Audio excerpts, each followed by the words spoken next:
This is Infection, the survival podcast, recorded live on Tuesday, October 3rd, 2017, episode 142.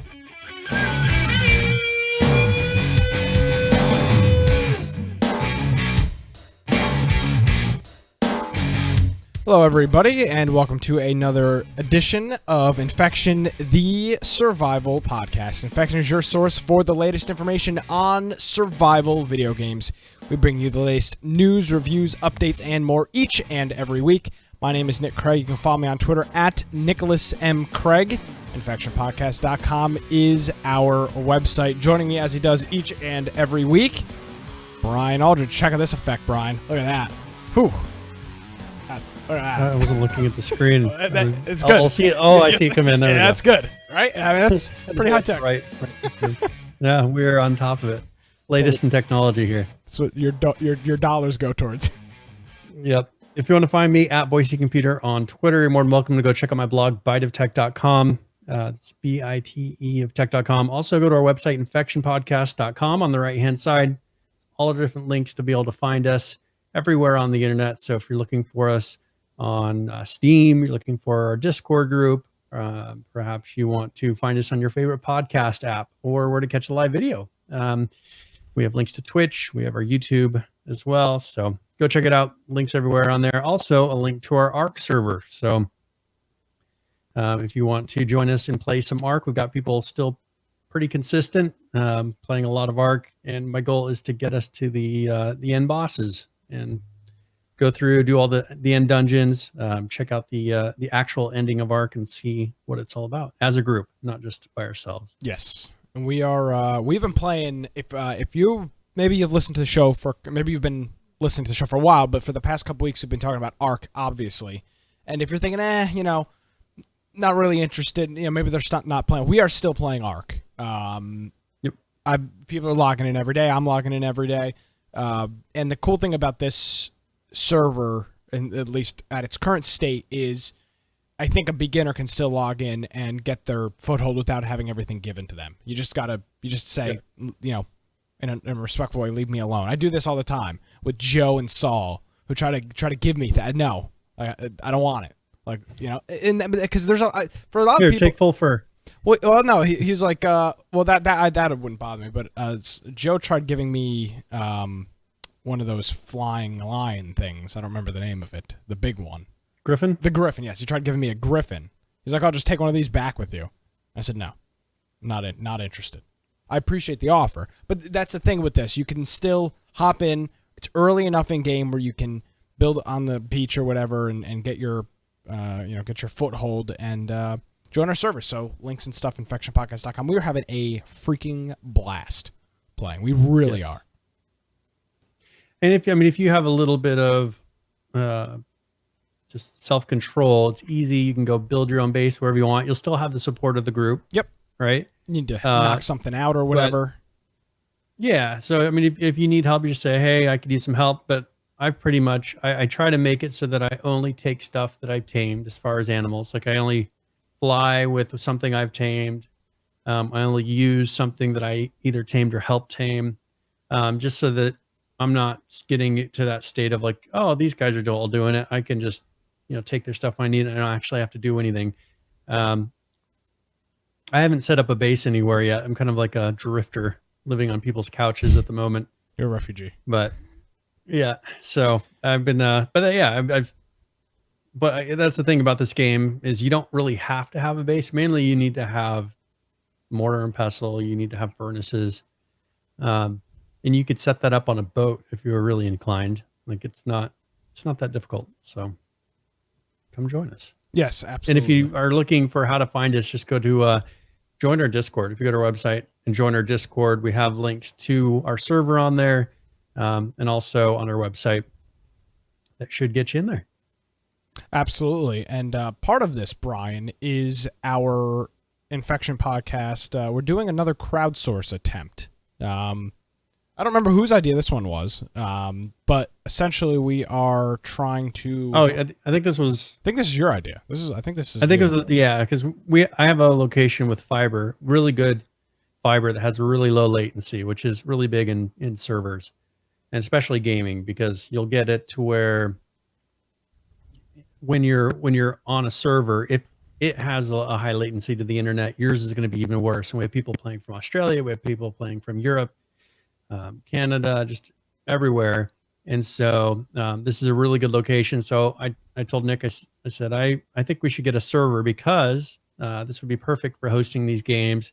And so far, the temp server that I have it on right now has been running very well. Like no lag, everything's been running really well. So I think this will work out very well with having a physical server there, because we can then host multiple games, which is the goal, to have 3 games. If we wanted to, we can run a VM with the Windows on it, just and boot up certain game for game of the week, possibly a game that we usually wouldn't do because it requires a Windows server, like the Forest or something like that, and actually get something going and have a little bit of variety. So, yes, my graphics system seems to be fighting with me, but it's infectionpodcast.com/dedicated, and that will get you all of the vital information that you need. There it is.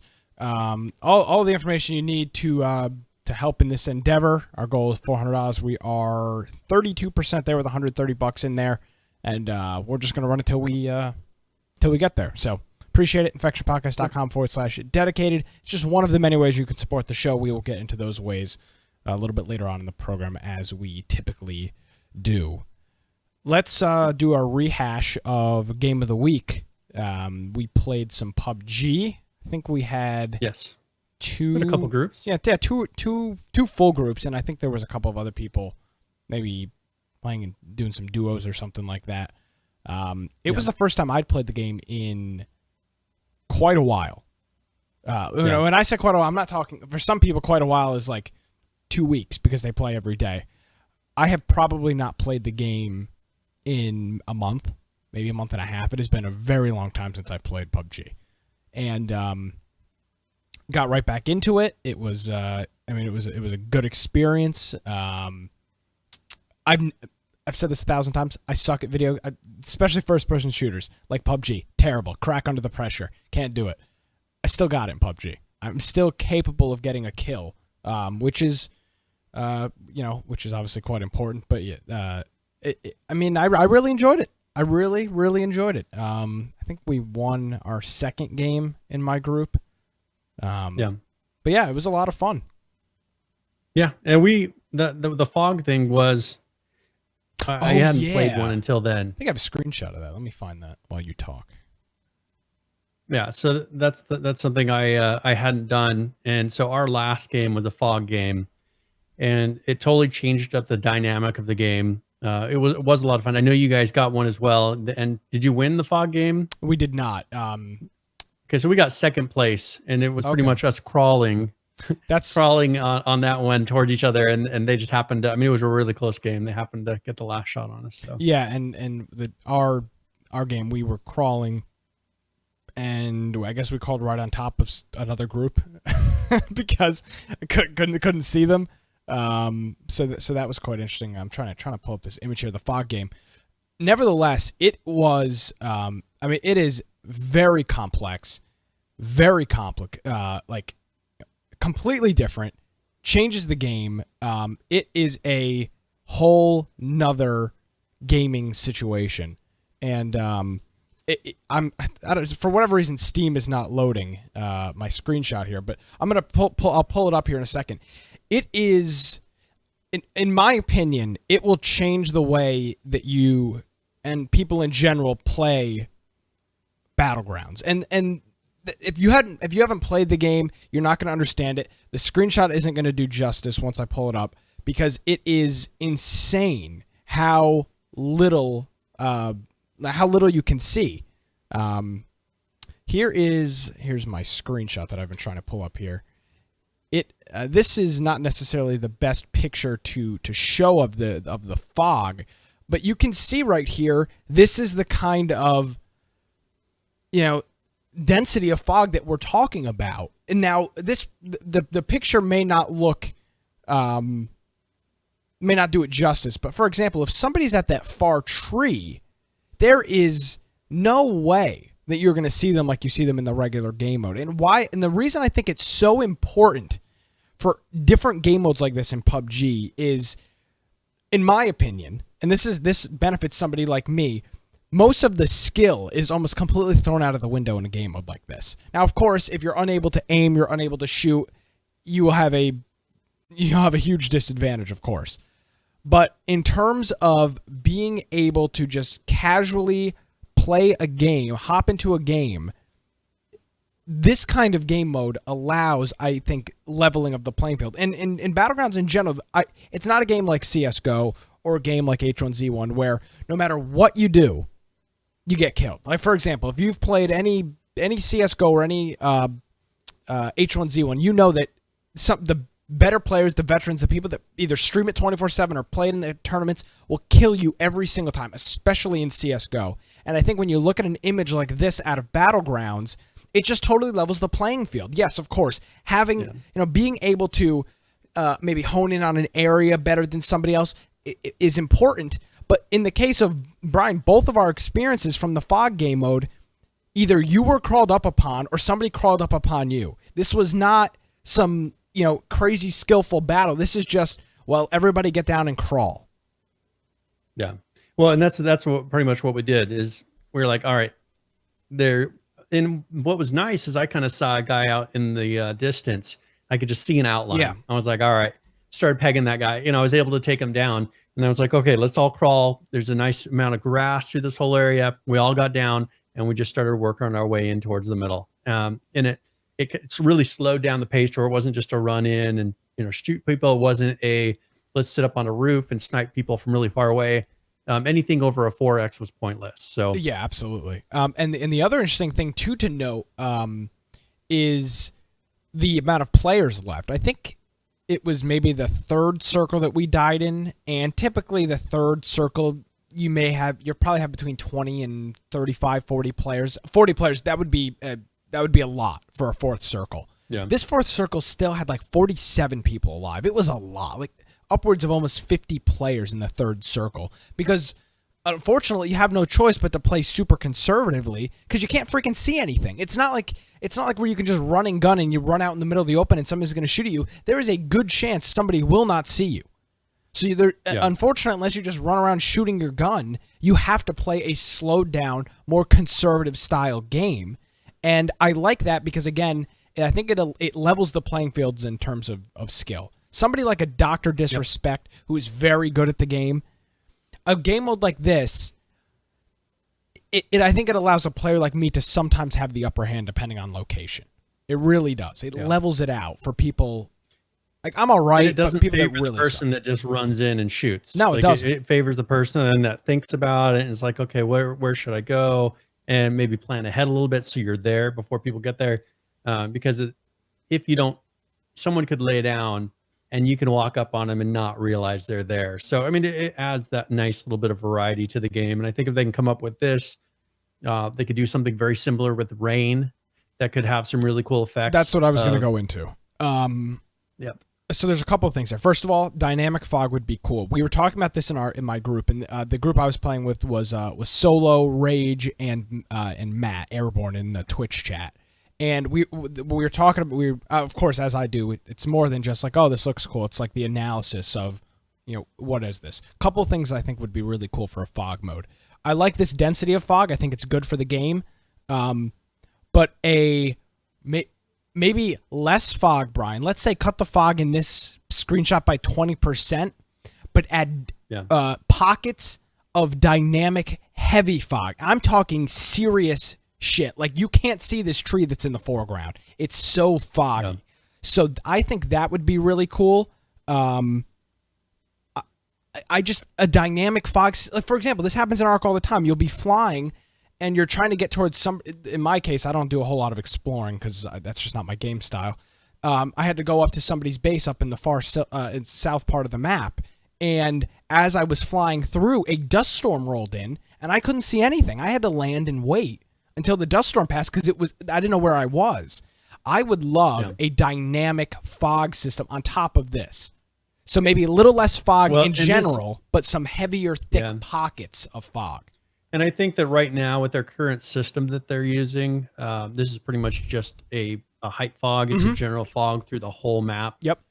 If they go to a little bit more complex, and they have the money now to where if they want to code one, which they probably are looking at doing, and being that they're going to want something that works also on Xbox Yep. seamlessly, they may be working with Microsoft to get some cool technology that works and will look exactly the same on an Xbox as it does on a PC. I think once they do that, then they'll have something that could have maybe rain pockets, fog pockets. It will be more of a dynamic system. And there are others, Arc does it, and there are other. It is possible. I just know the system that they're using right now. It's just not made to do that. Of course.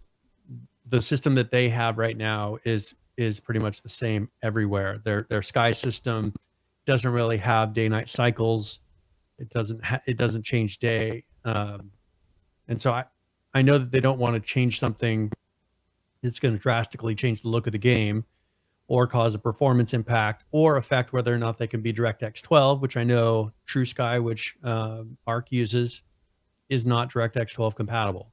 So they got to be really careful because they don't want to go implement something that seems to fix the problem right now, but then they're going to run into the same hassles of why Arc can't go to DirectX 12 because their Sky system isn't compatible. So I think they're really taking it slow, which is what I would recommend, because it's cool to have those features, but you can get a quick low hanging fruit of one of those features, and then it's going to be something you're struggling with for the next year.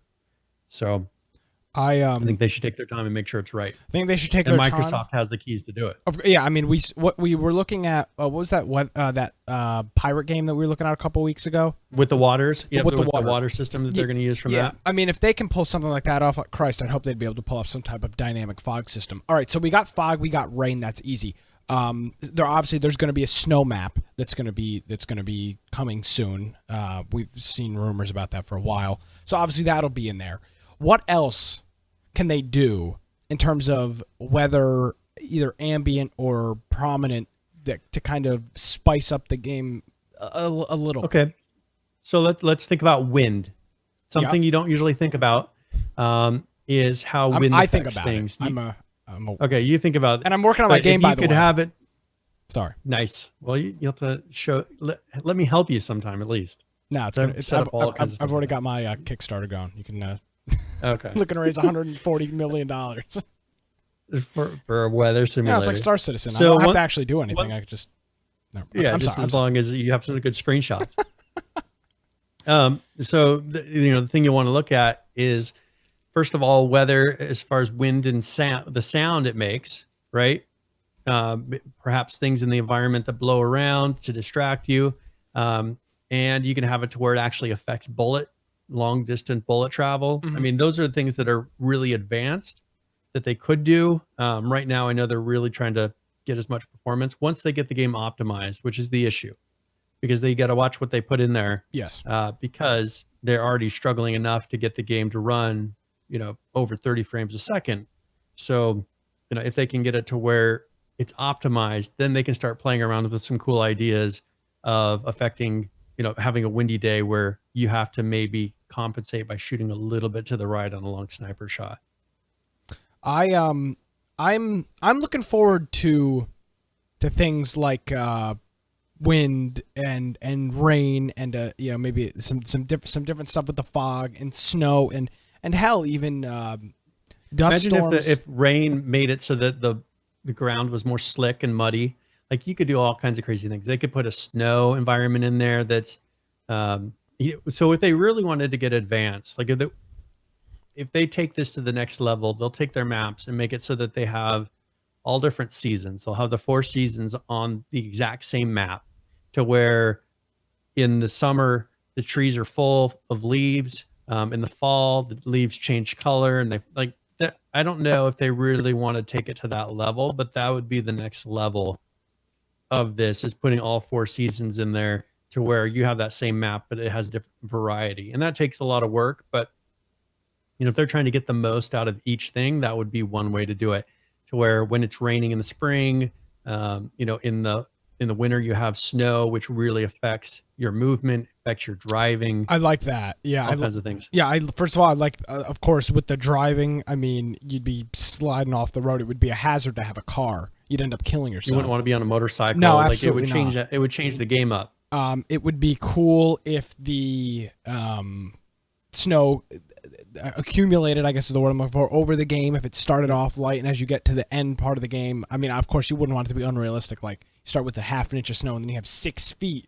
But a snow that slows you down, and then that's the thing, is what's so important with this. It's not just snow or fog or rain. It's that it changes how you pace your game. If the snow is going to get up to your, I mean, Brian, you've experienced heavy snowfall before. Even snow up to halfway up to your leg to your knee, halfway between your foot and your knee, slows you down. It is very thick.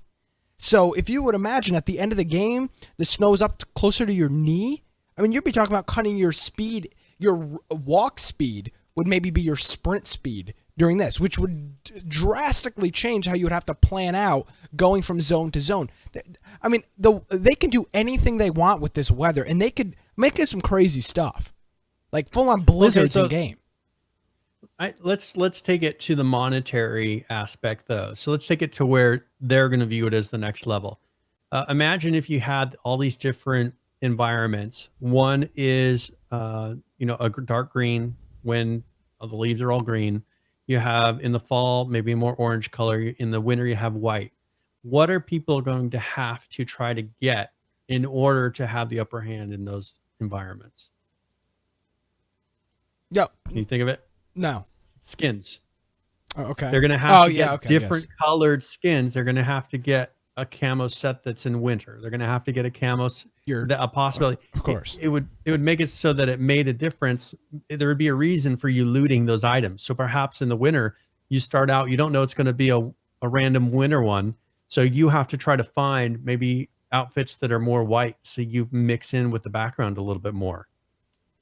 Oh, no, absolutely. That to me just seems like it would really help their crate sales, or they would give a point to having different shirts and things in the game. Because right now there's no reason. You can make an outfit that matches the environment that the map is, and that's it. But if you go around and you're like, okay, I'm in a snow one, I'm in all green, I'm going to stand out. I need to go and try to find a white shirt or maybe white camo pants if I can. I think that would just that would add a totally different dynamic. You're not only looting guns, and maybe, I don't know, you could decide how far you want to take it with even the skin of the guns, but you're trying, then you have another thing on top of that to think about, to give you that upper hand in the final circle.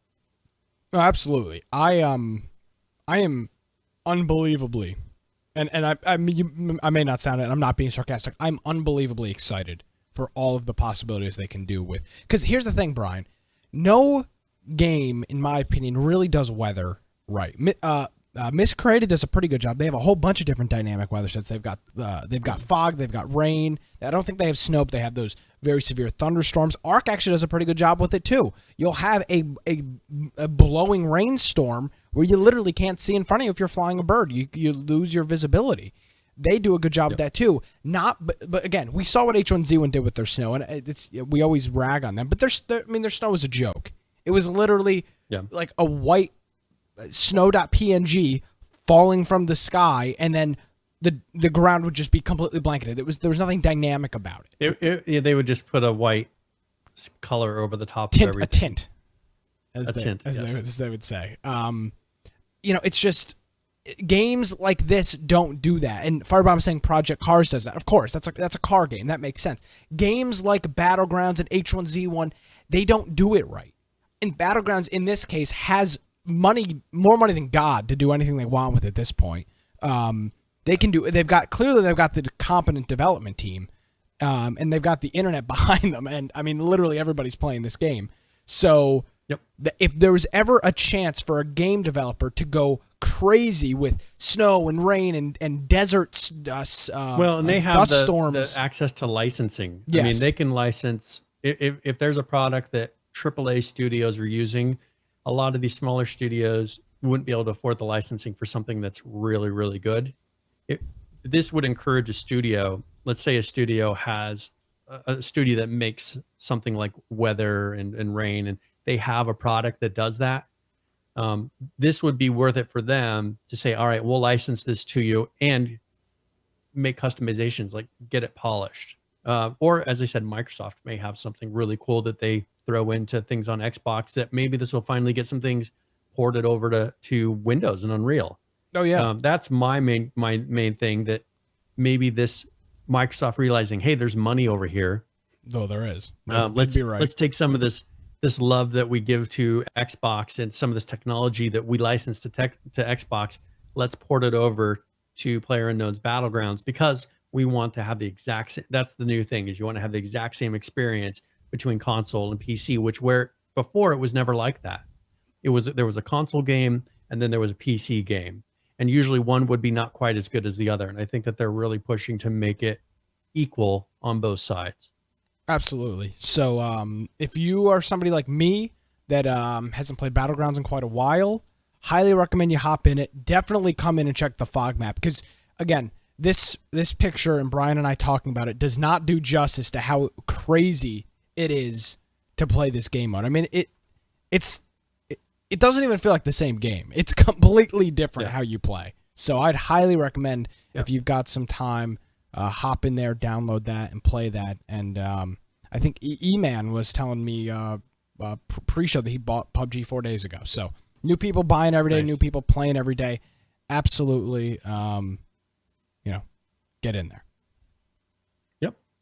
And now, do we want to cover, since we're talking about PUBG, the news piece they put out this week about the connection issues? Yeah, this is interesting, and it might be useful to actually read through some of it. So I'll kind of summarize the notes for this. Now I didn't experience any of these issues, so I don't necessarily know when these were occurring or whatever, but I have seen reports online of people talking about these issues coming up from time to time. So their patch, this is a dev blog. This was released today, and it's recent server and connection issues. Obviously, they want to address connection, login, and server crashes that people have been facing. They apologize, of course, for the issue, and they say our development team has been constantly upgrading the service architecture to address the increasing concurrent player numbers, which of course we'll get to later on in the show, and tackle emerging issues. Despite our daily efforts, there were some unexpected issues during peak times that we were unable to resolve. Obviously, they wanted to resolve faster, they couldn't. The key word there obviously is during peak times. I mean, this is Brian, you host websites. I mean, anything peak time, you always run into issues peak time. It's just kind of how it works. Yep. They anticipated when they were building their service and their server infrastructure, they were anticipating 1 million concurrent players from the beginning of early access. We saw this last week. The number is at 1.5 million now. So they've essentially blown over that. They're at 150% capacity of what they were expecting from day one. So with that, obviously that is a whole bunch of issues. Obviously the concurrent user base rose so much. So what they're doing here is they're designing a new server architecture. However, they say the number of users increased faster than our development speed, which resulted in more connection and server issues.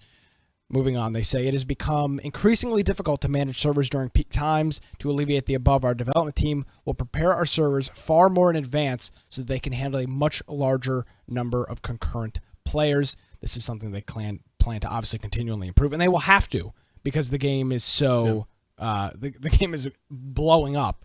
And this is kind of a side note for the Asia region servers. They found a new cloud provider. They haven't tested the servers with that cloud provider, but they've got new servers up, I believe, with that new cloud provider. So the entire team is doing their best to make sure all PUBG players in the world can play PUBG smoothly whenever they want. Again, we'd like to sincerely apologize to all the players going on.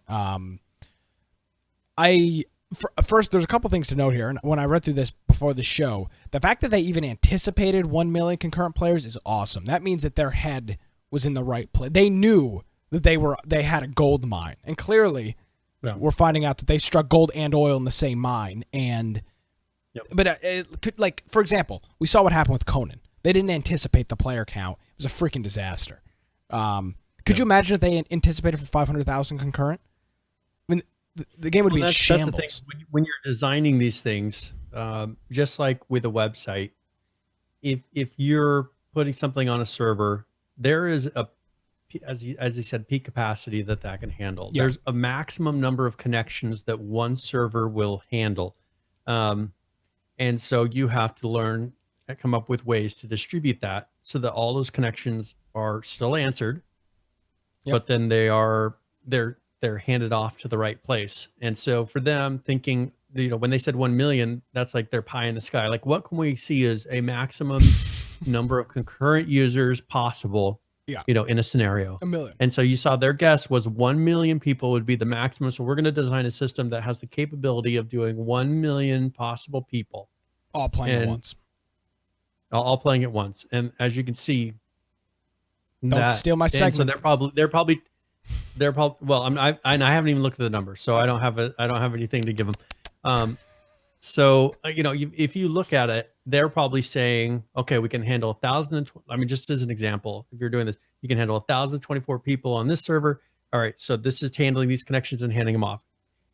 There's after a period of time, like, where do you hand it off to anymore? Nowhere. That's why you have server crashes. I mean, they've got to keep on adding, and as they saw, they were trying to keep on growing this, but they're running into issues where they just run out. They run out of connections. They run out of. Well, and this the other thing too. I can imagine it would be crazy to be in the rooms as they're sitting there and like, okay, well, what do we do now? We just doubled 300. We added 300,000 players in the last couple of weeks. Like, what do we do now? Last couple of weeks, literally per week. I mean, they're adding. We've talked about this. They're adding anywhere from my guesstimation, my memory from every week, anywhere between 100 and 300,000 concurrent players a week. And now we were over 1.5 million last week. I will have the update at the end of the show. But you know what, Brian, of all the issues that a game development team could have, this is a very, very, very good issue to have. The fact that you cannot keep up with your 1.5 million concurrent players, that is a very good issue to have. Clearly, they can't develop. They at this point, they're not going to be able to outdevelop the trend, the upward trend. As they said, they're just working on a whole new server architecture or a revamp of the architecture, because they will not be able to put enough stopgaps in place, because every time they say, oh, we've added another 100,000 concurrent, it's gone. I mean, that number's instantly swallowed up. So adding the little marginal upgrades, just putting new servers online is not solving the problem, because eventually, I mean, either you're spending so much on servers. That's the thing is, it's the number. If you have more than 1,000, for instance, more than 1,024, I'm just using that as an example number, because sometimes that's capacity of available ports. Let's say you have 1,024 connections coming in every second. Like, how do you deal with that? And that's what they're having to figure out. Like, they're having to hand these things off, and it's more than what it's made to hand off in any allotted amount of time. Yeah, well, good issue. I mean, it's So they've got Microsoft backing them. They've got access. The thing is I'm glad they're not throwing money at the problem, because you see some development companies that they get money like this and they're like, oh, we'll just throw money at the problem. They're looking at it from a little bit farther back, still maintaining their professionalism of not just, hey, let's start throwing money. Let's throw money. They're taking in their time, from what I can see. And I think that's the important thing. They need to continue to keep that pace of maintaining quality and not just throwing money at it to get it patched. And throwing money at in this case would be putting new servers online from Amazon or Google, whoever's hosting their servers. And again, that is a very, very short-term, short-sighted. So, and they're probably doing that, but while they're doing that, they're also, on the other hand, they have to restructure the whole code that hands it off. Yeah, and I can only imagine that project. But again, it's Battlegrounds, it's PUBG. They have done everything that they've needed to do. I have no fear that they'll be able to figure this out. And it wasn't like everything was down for long periods of time, like some games would be. I mean, it was, if they have, they'll have it to where there's periods of people getting disconnected or pausing or something. And at least they're admitting to it. It's not some big secret. They're saying, here's what's happening. And it's a very real problem. And it puts it in the people's minds. Hey, okay, I understand now. If something like that happens, they're not going to go on Reddit. I mean, some people will, and instantly start screaming. This is something that they're trying to deal with because how big do they need to make this? Like, what is their expected capacity now? They started with 1 million. I mean, are they now saying, okay, let's say 500 million? I mean, what's the number, the pie in the sky number that they can possibly put? It's not like there's 14 million. I mean, what are they going to say? The number of concurrent Steam users? 14 million? I would say if they're retooling their infrastructure, maybe 2.5. I definitely wouldn't shoot for 2 million. That seems like, I mean, shit, we could be at that by. They'll be there. We could shoot. That's what I'm saying. Like, what's the pie in the sky number? Probably 2.5. Have to redo this. 2.5, probably. You think so? Yeah, 2.5 would be a lot. 2.5 would probably be the most. Your prediction? That's the largest it's ever going to get. It's 2.5.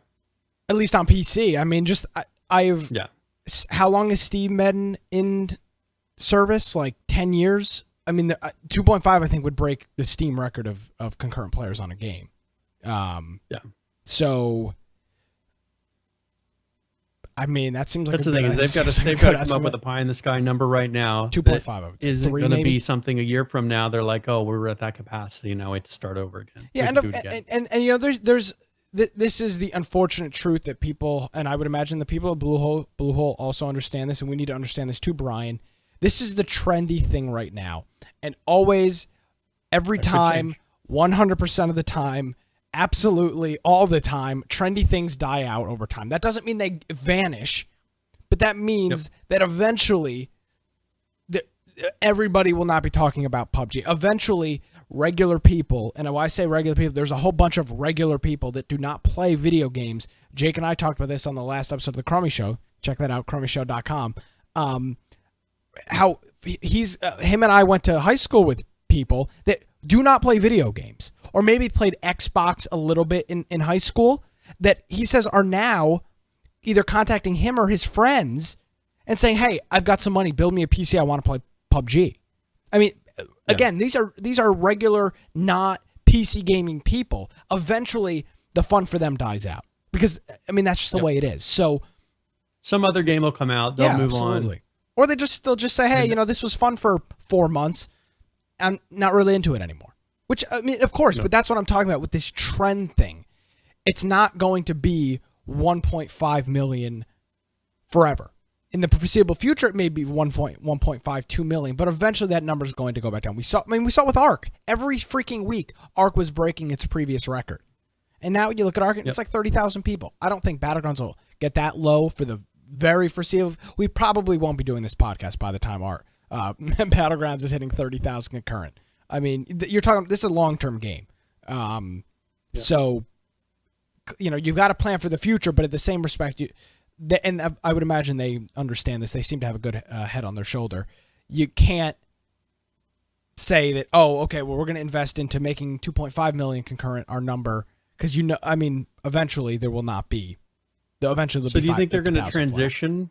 Do you think they're going to transition into something more like the Call of Duty franchise? Battlefield franchise, because that's the thing is those ones people don't play the same game. Like people don't play the same Battlefield. They don't play the same Call of Duty forever. But these guys keep reinventing the wheel, coming out with the newest. If you have something is PUBG, they don't right now. It doesn't have that wheel to reinvent. It's not. It's not going to transition. Do you think they're going to say, here's PUBG, whatever? Like, do you think they're going to keep on building it and release separate things so that you don't view PUBG as the only thing? No, I think that would be not in its current state, of course. Now, if they introduce some new, for example, they can make a survival mode. They could release that as PUBG Zombie, or hopefully a better name than that, but something along those lines. Unfortunately, okay, so here's the thing. Of course, you would make the comparison, as you said, Call of Duty or Battlefield. I see this more like a Destiny. In terms of, for example, Destiny 2. Again, we talked about this on the Crummy Show as well. Check it out, thecrummyshow.com. Gotta get my plugs in here. The new Destiny is out, Destiny 2, and Jake and I were talking about it. He was a big fan of Destiny 1. I'm not into those kind of games. It's kind of like an MMO, which I'm not into. And he said, I love it. It's a lot like it's Destiny 1. It's just Destiny 2. But of course, people on the internet are all pissed off because they say, "Oh, I want this," but something way different. But it's not, and that's the unfortunate reality of this. You can't release PUBG 2 and have it be PUBG 1 with new maps and new guns. Okay, but because then it's just PUBG 1.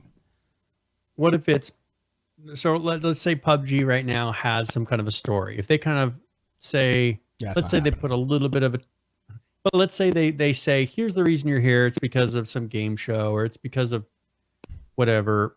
They're trying to lessen the population, and so if you win, you get this amount of money. Whatever the story is behind it, and then they release something else that uses the same technology, but it is more of that survival mode, or it is just something different than what PUBG, as we know it is right now, Battlegrounds is. Because that's what they have to come up with something different to be able to be the next thing that it moves on to. Yes, I don't know how they're going to do that right now. I absolutely agree. If they do come out with some new story or whatever, then yes, I think they could market this as something else potentially. But in its current form, I don't even know how would you describe the game at its current. I mean, what is it? I mean, it's not a zombie survival game. It's a battle royale. It's so battle royale. They're not going to be able to release PUBG 2 and have it just be battle royale. They can't make it the same thing. That's not going to fly. I mean, that's what I'm saying. If they can come up with a different sort of a story or something, absolutely, that it is. That's what they'd have to do. I don't know what it is. I think they should almost make it moddable. It's possible. I mean, similar to what Ark does, PUBG to kind of keep it alive. I would imagine obviously modding is very close to Brandon's heart. I would think PlayerUnknown's heart. I mean, the reason PUBG is because of Arma 2 mods. So I would. I mean, you look at what Ark can do. This is all under Unreal, so all those capabilities are there. Imagine if people could run custom servers with custom guns, like Gary's They mod. could do airplanes, helicopters. I mean, they could do whatever you want to do. And I think as they see the life cycle on this, once it hits that peak, have it all ready for modding. Once it hits that peak and you see, okay, here's the top of the roller coaster possibly. Yeah. Oh, mod support. And then, people will keep playing it. Whether or not they're playing the original mode may be one thing, but it will keep the game alive. And could be way out in the future, but how do you guess when that's going to be? I have no idea. But I guess that's PUBG. Some interesting talk. I mean, if you asked me right now to guess what the future is for PUBG, I wouldn't even bother because they've got the money, they've got the resources, they've got the big corporate backing from Microsoft now. The opportunities are endless. I mean, they've got a bigger vision. They're a company that clearly planned out their vision. They're going to be working on stuff that we're not even ready to handle. So that's PUBG again. Check it out if you haven't played it recently. It's definitely check out the new fog mode. It's really, really cool. Where do we want to go from here, Mr. Brian? Do we want to announce the first game giveaway? Sure. We're about 45 minutes in. All right. So let me go ahead and start up this raffle, and this will be 30 points. Let's see. So if you do exclamation point giveaway in chat, that will enter you into this. So once you see it in chat, 30 points, you can enter. This is going to be for Friday Night at Freddy's sister location. I don't know if you've played any of those ones. I've not. I've heard about it and seen the memes online, but I've never. Yeah, so it's one of those kind of a jump scare type of games where you're having to do the original game is you are like the night watchman for this kind of like a Chuck E. Cheese type of a thing. Do you remember Chuck E. Cheese? Yes, I remember Chuck E. Cheese. No, I remember Chuck E. Cheese. Disgusting. Okay, so before that we had another one. I don't remember what it's called, but they have these mechanical. There's a name. There's a name for those animals. Things. I don't remember what they're called. Those things have names. Yeah. And I mean it's animatronics, but I don't remember. Well, I guess it would be an animatronic. Yeah. And so And so in this, they are you're the night watchman, and when there's all these rules, but like these things move, and so you have to shine lights on it. It makes you do all these things, and you're just trying to stop them from getting to your office and killing you. And if you mess up, like they'll jump out and they'll kill you, and it has just a lot of crazy scares. It's very positive ratings on it. It is a fun game. And I played it on the tablet, played it on PC, but this is sister location. This was released here just about a year ago. So there you go. Exclamation point giveaway in chat. Absolutely. Check it out. We'll be doing that giveaway here probably after some Ark news. Of course, we've been playing a lot of Ark, and even though Ark is released, that, in my opinion, as the expert host of this program, is more of it's just a word. It doesn't really mean anything. And as you'll hear in the updates, you could throw these updates back 3 months, and you'd be like, oh, okay, it's kind of the same thing. Exact same things happening. Yeah. So that's not. And they will be releasing that new Aberration expansion, and that I haven't seen an exact date. It's this month, so it's in October. Okay. But they didn't say if it's going to be the 31st. They didn't say if it's going to be the 7th. So they've got sometime in the next 30 days. So sometime in the next 20-something days, we will see the new Ark expansion come out, Aberration, which is going to be similar to what Scorched Earth was as far as being different from the original game. It'll bring a bunch of new creatures, a bunch of new craftable items. So I'm assuming you also will see those items on the regular servers as well, since they allow you to transfer those things in. Yeah. What map are we playing? Need more content. We're playing Scorched Earth. We're playing Ragnarok. Oh, Ragnarok. That's what I was thinking. Yeah, Ragnarok. Yep. So there's the center, the island, Ragnarok, and Scorched Earth. Yeah, Scorched Earth is the desert one. Ragnarok is kind of the new. The island. Yeah, it's a new island, but it has more detail and stuff on it. The island was the original one that they started on, and then the center was kind of just one that someone made. I don't know if there's really any kind of story or reason. I think it was just a fan-made one that we tried that they too. Then brought in because it was made well. It wasn't very. Yeah, we tried it originally. I wasn't very impressed with it. It was plus when they introduced, there was a whole bunch of issues with it. A lot of objects were weird. Things didn't work properly.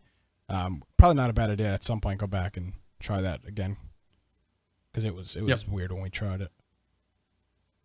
Yeah, so I would once that's released, if you're not going to get the expansion, I don't know how much they're going to have available to people that aren't transferring them in, but I know with some things with Scorched Earth, you can actually craft the boomerang. There's the whip. There's different things that you can craft on the server, so there may be things instantly available when that releases on the regular servers. So. Yeah. So 271.11. This was on the 27th they released. And there was baby bone scalings and gestation setups now stack from mods, and dino entry icons now stack from mods. So if you did custom settings and things from a mod, those will stack, and then also the icons on there stack properly. Fixed client-side dino initialization crash, and they fixed with issue with their wording. They didn't spell check. Fixed issue with local events on client. So that's 271.11. Then they did 271.15 on the same day. Further improved performance with the socket servers. This is something they've really been working on, trying to get it to where it communicates more efficiently with the server. They limited threading in critical sections, it says. Doesn't say specifically, but critical sections. They added a non-threading option to the server. So to only utilize a single thread for networking, useful to improve performance for machines with more servers than CPU cores, especially on Linux. And I don't know what, so what it's saying is if you have multiple instances running of Ark, so let's say you have the center, you have the island, but you only have 2 cores. Let's say you have 3 different ones running on 2 cores. That's where you would run into an issue. So they have it to where it can run a single thread, and then you won't run into that problem. Now, 271.16, this was the next day, on the 28th, they fixed a spawn issue with Ragnarok golems, and then they changed the tech light structure settings to use tech tier properties and damage resistance.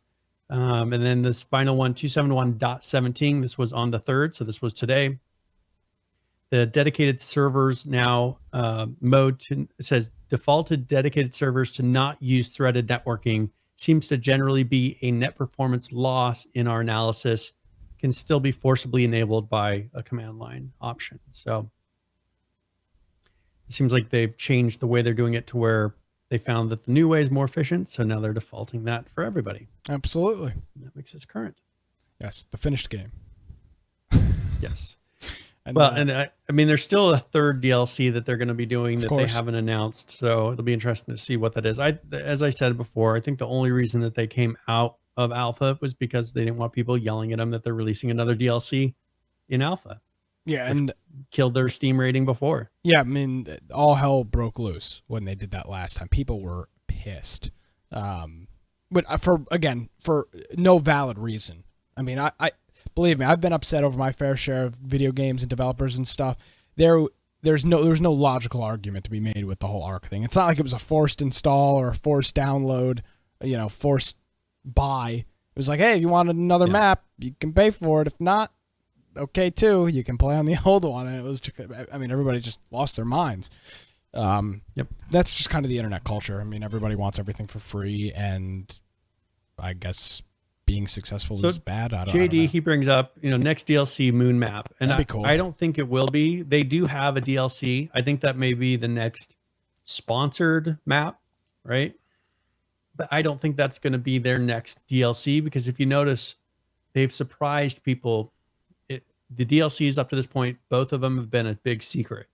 Nobody knew about it.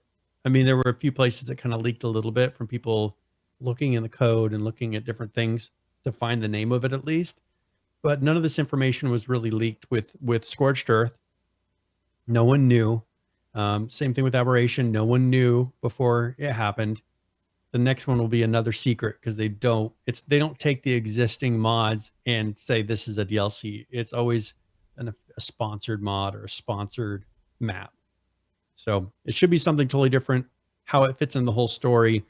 Supposedly there's going to be story behind it, because Aberration is supposedly an arc that had an earthquake and it caused an aberration. So it should still fit into the whole story of what arc is, even though that's not very obvious at the moment. There you go. So that's arc, right? Yep. So one thing I wanted to talk a little bit was Elite Dangerous. I did have some time to play it this week. Can I put a pin in that before you go to Elite Dangerous? Yes. Of course, as I do during the show, I don't pay attention to anything, and I just browse social media. While browsing social media, I came across a tweet from Steam earlier. I don't know if this might be in the notes. Dying Light. Did you hear about this? Mm-hmm. Is that later in the notes? No. Okay, well, Dying Light is on sale. It's on sale till the 6th, October 6th, so it's 50% off. I just didn't want to forget about it. So Dying Light, it's their midweek madness. You've got until the 6th of October to purchase it. It's normally $40. It's on sale for $20. If you're interested in Dying Light, it's in my queue. I do have some money on my Steam account, so maybe I will pick this up.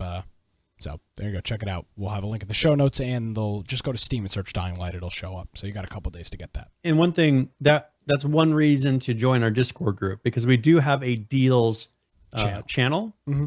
And so as specials come up, and this was posted earlier in our deals channel. So if you're looking for special deals that come up, special pricing, if you join our Discord, we do have that pop up as a good way to find these things. So, all right. So with Elite Dangerous, we've been talking about the whole new alien race that has been released with it. And there's something that they've been doing lately that's a little bit different. And I think it's been done really well. They've had it to where there's these community goals. So community objectives of the whole, everybody is working together. Like they do, it says, do special kinds of metal runs or do something to help. And it's for a greater cause, because the whole Elite Dangerous world is one giant world. Is this kind of what you and I kind of talked about with H1Z1, kind of those like server goals that happen, like turn the power back on? Or is this the same, similar in a similar vein? In a way, but it's more of, because right now there's not those style of quests. It's like the the government or your faction really needs to have metal to be able to develop technology to fight the aliens. Gotcha. So if you could do quests that get metal to this region, it's going to help the cause. And so they're actually tracking this. And when they meet these objectives, they're actually releasing new technology. So if you go to the scanner, one thing that they were able to do is, thanks to the tireless efforts of the galactic community, humanity has a new tool with which to fight the Thargoids. And they have here the new Xeno scanner, which is specifically calibrated to read Thargoid ships. And so this is something that because you were able to, because of whatever happened inside of the game, it now has caused this piece of technology to be available. Now you can buy it for your ship. Interesting. But it's contingent on it happening in the whole world. It's not a quest that's just like you. And then the same thing, here's this next one, there's a missile that they were able to figure out because the galactic community, again, because they're doing these goals, they have these new weapons that are better against the Thargoid ships. So it's kind of creating something for people that are really into the game to do. And it's kind of extending the story out to where it doesn't all happen at once, or one person that plays it all the time isn't farther ahead than anyone else. Everybody's working together to make this happen. So I think it's pretty unique. I like the way that they did it. And there's still more things that they're doing. But this is one thing that they've done is really kind of stretch out finding the aliens and stretch out to where it seems like there's some sort of a time scale happening in game. It's not just, okay, someone found an alien, they're going to go do their own quest thing. Everything is happening in a specific way, in a specific time, in a specific order, which I think is very smart of them to do. Yeah, very much. That's a very cool concept. I can't remember. PlanetSide has not something like that, but isn't there a overall quest in PlanetSide, when you're playing it that your faction has? Yeah, I mean, during the whole thing, it's you have to capture these different zones, and so everybody goes over to that zone. Yeah, it's kind of starts fighting. Kind of similar. I can't think of any. Is there anything else? Have you ever heard of this in a game? This is pretty unique. I mean, this is meta, so it's really kind of an overarching. Did WoW do this? You're having to do things over a long. WoW did this a little bit with their big gates. So they had their big gate to be able to get to the new world, and so people had to do these different things to be able to unlock certain gates. I mean, there was a thing that was a server wide, and there was server wide bosses, but still, that was your server for those bosses. I don't remember it being everyone. Gotcha. There was nothing that everyone could do like this. Yeah, that's a that's a very unique and cool feature that they're making available here. I really hope more.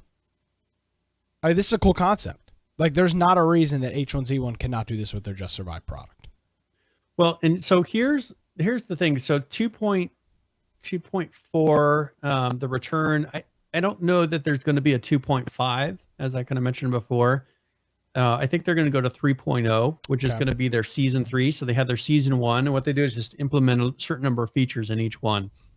I think 3.0 is going to be, from what I've read and I've tried to find, and these guys are very tight-lipped about this, 3.0 I think is going to be building on the existing feature set. And I'm hoping that what they're going to do is make it so that maybe with these big ships, maybe get bigger ships that you can get, maybe that multiple crew, multiple people can have, and then you'll be able to walk around in your ship. And then I think that if they can make it to where the game feels big in that way, to where, all right, we're in our ship feels big, we're in a huge world, I think that'll take this game to the next level. But I think that'll all be in their 3.0, which will be another season pass. So Horizon was the 2 point whatever season pass. Mm-hmm.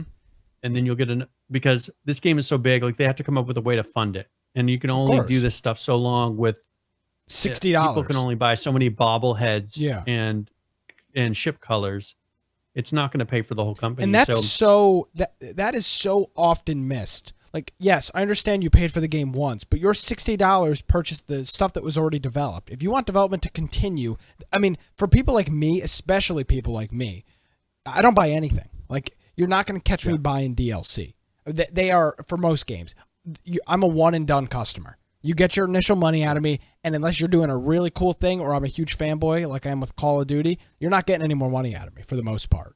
So, like, that's why this stuff doesn't bother me. That's why I don't care about DLC, because I understand you can't add the alien race to your game and not have a way to fund it. And it's not, they don't work for charity. Like, this company's got to make money. These people have families and people to feed. Like, this isn't charity work. I don't know why everybody gets pissed off about stuff like this. And this is where I think with that 3.0, they can really kind of top it off, because what they want to do, from what I've read, is add more AI. So like when you land on a planet, there's cities on the planet there. You know, some planets have a city and more of AI. I think that will be kind of the next stage of this. Also, one that is kind of pie in the sky, may happen, may not happen, is having planets with atmosphere, so that you actually have plants and things growing on some of those planets. I mean, this is all stuff that if they release that under the 3.0, it's big enough to where there's people will be like, all right, I'll buy a season pass for that. Yeah, absolutely. If it, you know, it's got to be big enough. Like the stuff in this one, being able to have ships that man multiple people, you know, so like you and I could have the same ship and do different roles on it. Mm-hmm. Having landing on planets with crafts, you know, vehicles to actually drive around the planets and do different things. I mean, that's huge stuff. And so if you didn't have the DLC, you didn't have that stuff. And you'd look at that and say, well, I think that's worth it for me for what, $20? Oh yeah. To be able to do all that stuff. If they can come up with big enough stuff like that, I think then it'll be worth it for people. And people will pay it. And then this week they did an update 2.4.02. And mainly this was just a bunch of fixes. I wanted to put it in here in the notes. But because they did this recent big patch, the 2.4 patch, now they're going through and doing a lot of bug fixes for it. So very cool. They will be in the show notes if you want to check it out. Yes, infectionpodcast.com is where you can get all of that information, especially weeks like last week where we skipped, I don't know, like 25% of our notes because we had so much to so much to talk about. You can check out all the notes every week. Brian does a fantastic job pre-show, or I should say before the show, doing the preparation, getting all the notes in.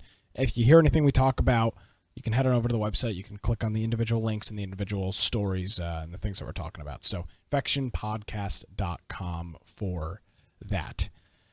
All right, I guess we should give this game away, Five Nights at Freddy's, which is a good meme game. All right. Lots of good internet memes surrounding the game. Congratulations, Trey BK. Trey BK, you have won Five Nights at Freddy's. So I will send you a message here, and that will have a link to it so you can redeem it. So it should be in your other messages. That seems to be how this works. Absolutely. All right, well, we've got a whole bunch more gaming stuff to get into, including everybody's favorite game. The reason Brian and I are still here, H1Z1. Well, not the reason we're still here. The reason we were here originally. We have Brian. I've got to say, I'm gonna give a nice little clap. You probably didn't hear it because I have a mic gate. Got to give a nice little clap to the H1Z1 King of the Kill team. We have a seasonal crate in the game, and this is out weeks before the event actually takes place. We have the Trickster crate. Now, I have some opinions that I'll probably reserve for myself about what I think about the crate. But the Trickster crate is in here. Like what I was going to say, and what actually I'm going to say right now, is these are things that they probably thought of last year but didn't have a chance to get into the game. Because it's a lot of stuff. But nevertheless, now I feel bad I said it, but I mean, there's something. It's probably because they were like, we didn't make the deadline for Halloween. Didn't they do like year. No, it wasn't an Easter event. They did some Easter event. was like. It was like one and it was like I don't know, it was Christmas. Day and a half before like the thing. It was like, yep, it was crazy.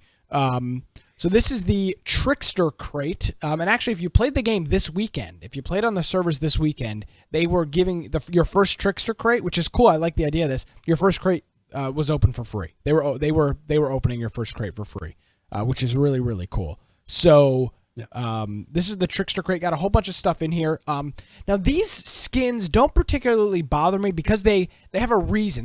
There's a rhyme and a reason behind them. They're based around an event. Now, of course, they will stay in the game long term.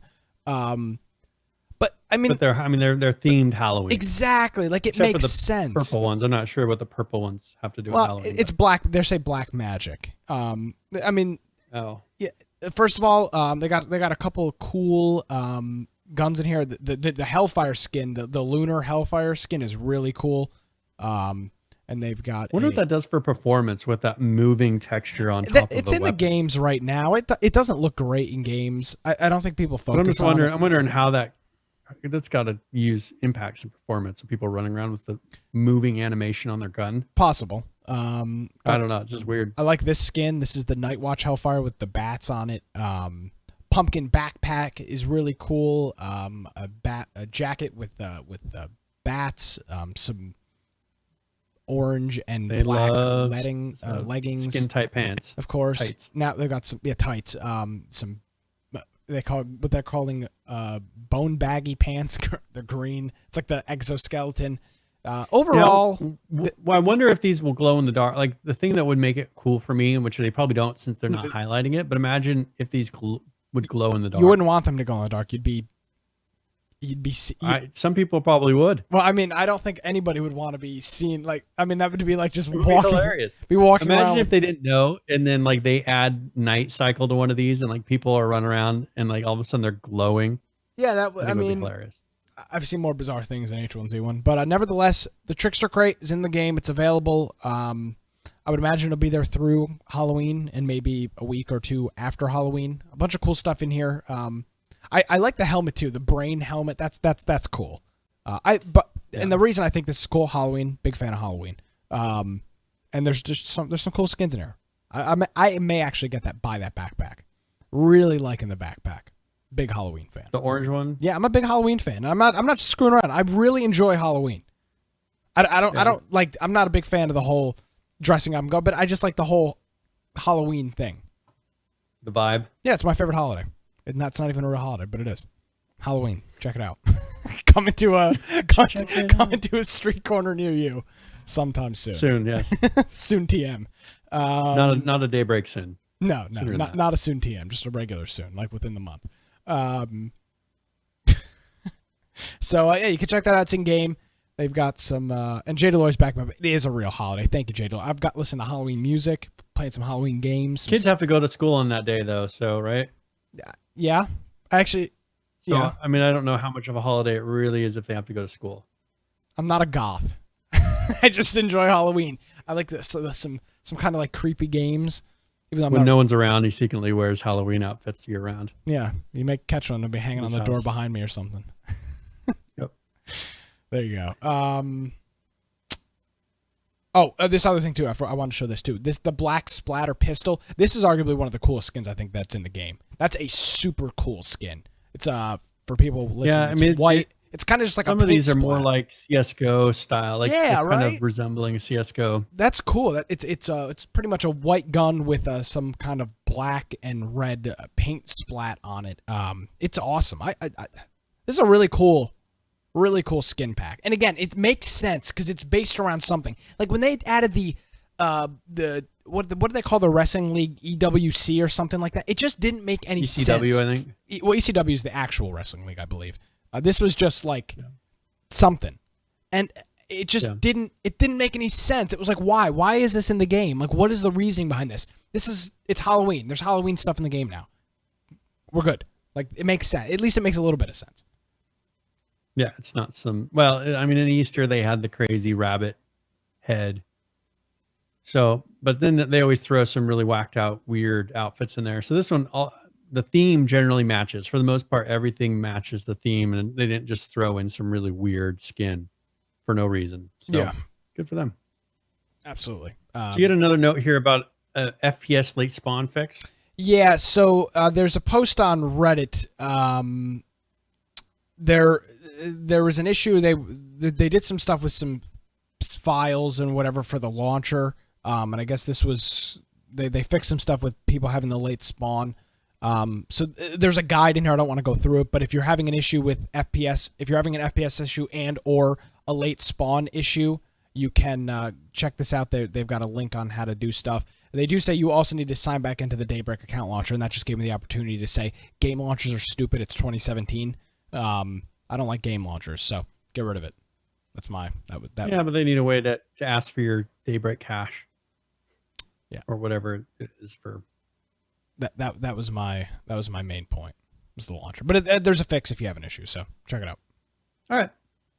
And then Just Survive. Did you do the player survey for that? No, I did not. This actually came out last week, and I thought we had mentioned it, but I looked and I don't think we did. So I forgot to post the link in here. That's why you're asking me. There is a player survey for H1Z1 Just Survive. So, as always with these, I understand people on the internet like to be a pain in the ass and like to poke fun at Daybreak, like we do. But don't fill out the survey unless you play the game and you actually have useful information, because they change things in the game based on this survey response. So just if you want the game to succeed, don't be a jackass. There is no reason to respond to this with false information. So if you're playing Just Survive, if you've played Just Survive, go check out the Just Survive player survey. Fill it out. These are typically long, like it's many questions. Yeah. And I didn't answer it. Like I started going through. Yeah, I looked at a couple of questions. Yeah, it was just I was like, this is for somebody who's actively playing it, and I don't want to give my input on something that isn't active, like an active player's. So I didn't even. I filled out the first couple, and I was like, this wouldn't be fair for me to fill out because I'd be basing it on my old opinion, and I can't say, I'm not. We've played, set up a base, things like that, but I'm not in there every day, so I don't have a real opinion on it. So. There you go. So that's fill out the survey you have to be a super fan. So there you go. Check out the survey. And I'm sure they're in a situation right now where they'd be willing to listen. Like there was a post that they had put and they said, "Hey, we're willing to listen to any user feedback," is because someone was saying, "I think here's a better way to do the base system." And people are like, "Oh, that's a really good idea." And Daybreak chimed in and said, "Hey, we're willing to look at these sort of community ideas." Yep. And I think the new team is. The old team I think didn't, and I think the new team does. So if it's an idea, if it's a good idea, submit it. If it's just you're messing around, don't, because they might actually listen to you and it'll make the game worse. Absolutely, yeah. So all right. So Life is Feudal is another one. They have a update out. And one thing they added, the notes are kind of long, but they added in their horse-drawn carts. This is a game that is very, very difficult to play, very much a grind game. And so it's a specific type of person that plays this. Deacon started playing this week, and I said, I can't imagine you liking that game. But so far, I think he's been enjoying it. But you can build a cart, place a riding horse nearby, and then harness the cart, and it allows you to move around objects around the map. They implemented a personal claim system. That's cool. And then after that, it's a bunch of fixes. So if you've been playing that, this is all aiming towards that MMO version of this that's going to be released. All the stuff that they're putting in here is going towards the MMO. I think I would try the MMO of this game. I'm not really into MMOs, but I've been pretty impressed with for all the stuff you've talked about and the stuff that I've seen and read. Yeah, I think it's going to be a really big game. We talked about that Illyria game before, which is going to be a huge game. Allegedly. I think this is one of those style of games to where the world is going to be huge and there's going to be a bunch of stuff to do, because all of this stuff that they've been implementing in here is just testing stuff that's in the big game. Yep. So it should be pretty impressive. No one's really seen that game yet. I know that there's private tests, but I think people have been pretty good about not releasing. They must be under some good NDAs or something, because you don't see a lot of information about the MMO yet. So, but if you want to check that out, 1.3.4.5, it was put on the 29th, and it's a couple pages worth of fixes. So if you play that game regularly, you have probably noticed it's doing better. So do you have a preference on where we go from here? Yeah, let's show this trailer because this is kind of a Okay. good midpoint of the show. A game that I am super excited about, I know in general the internet is kind of super excited about, is of course Red Dead Redemption. Red Dead Redemption 1 came out in 2011, maybe. I'm not sure if somebody wants to fact check me on that. I think it came out in 2010, 2011, maybe even earlier than that, maybe 09. And it was an open world, kind of what you've mentioned, Brian, like a open world Western, MMO thing. It's an open world Western game. It's made by Rockstar. It's the Western GTA. GTA of Western. Yeah, exactly, kind of.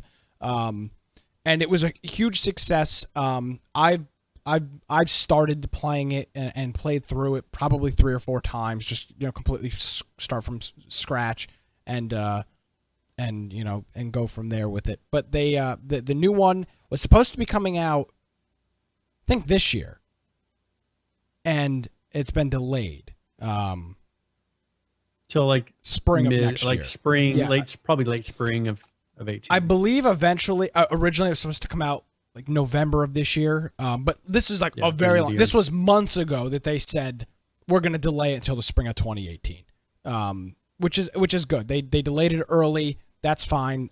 That's when you're going to delay a game, delay it early so that people don't get their hopes up and get all upset. So not a month, less than a month before. Or like 3 weeks before the PAX panel.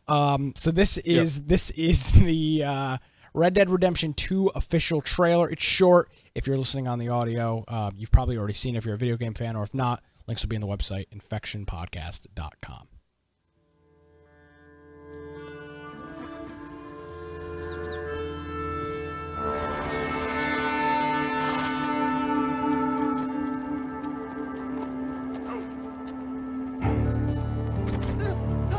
You got some money for me, boy?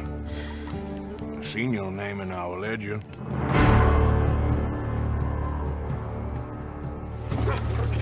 You're a wanted man, Mr. Morgan. Maybe when your mother's finished mourning your father, I'll keep her in black on your behalf.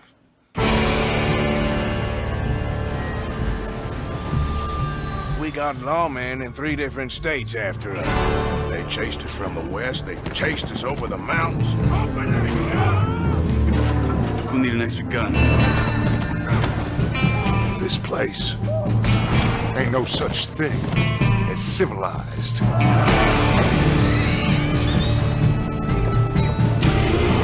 You're the only one of these fools that I trust. Where's our money?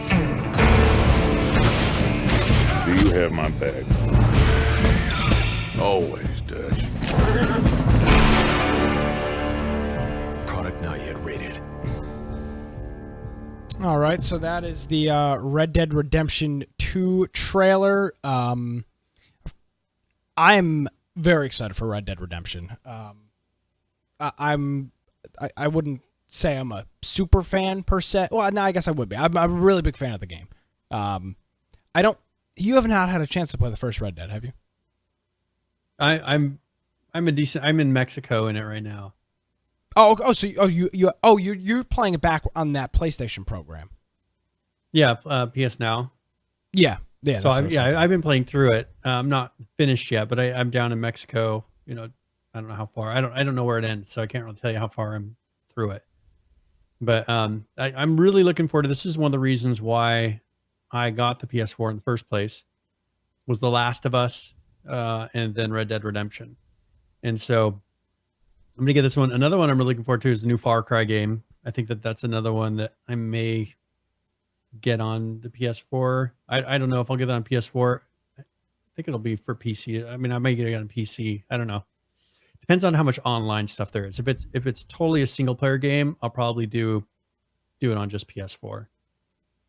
But if there's some sort of an online element that's worth it, which I haven't seen in the previous Far Cries, then maybe I'll do PC. But there's a lot of really good games coming out in the next couple months, or within the next 6 months. The Last of Us #2 is going to be coming out. Far Cry, the new Far Cry is going to be coming out, and then Red Dead Redemption is going to be coming out. Yeah, those are all ones that are on my list of like I've got to play these. Yeah, absolutely. So there you go. Spring 2018. Of course, it's a Rockstar game. It's going to be top notch. It's not, it's not going to be. This isn't some random group of people making a video game. I mean, this is as real as it gets in terms of, we always talk about AAA development. But these type of games are ones that you tend to play through once, or you can play it a couple times later. But it's a story. Yeah, it's well, kind of the console style game. Yeah, exactly. And that's the nice thing about Red Dead is you can start and stop and start and stop. It's not an online game where you have to, everybody's getting farther ahead of you, like with Ark or other games.